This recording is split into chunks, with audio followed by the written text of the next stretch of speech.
Welcome to Space to Ground. I'm Sandra Jones. This week, 2 spacewalk dates were postponed as managers review leak data, and the crew on board space station completed ham radio calls to students on the ground.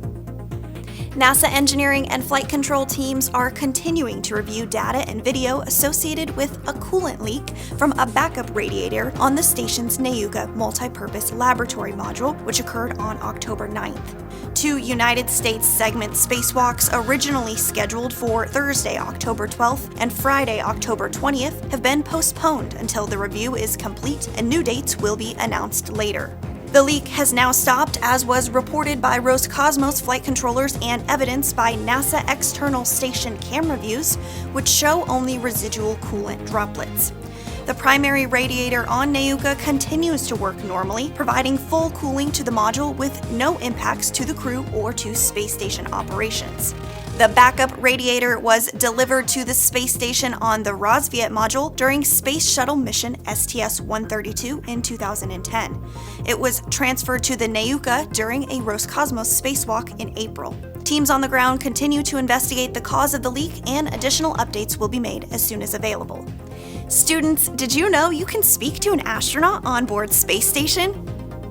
The International Space Station ham radio has allowed groups of students in schools, camps, museums, and planetariums to speak with people living and working in space since the earliest space station expeditions.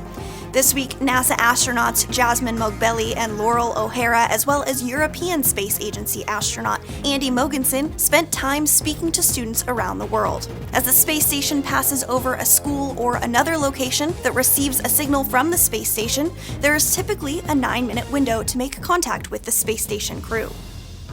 On Saturday, October 14th, an annual solar eclipse will be visible in parts of the Western Hemisphere and will be seen by millions of people. So you may wonder what an eclipse looks like from the space station.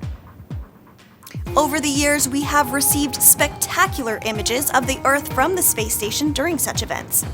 You can see the circular shadows on the surface of our planet as the moon moves in front of the sun.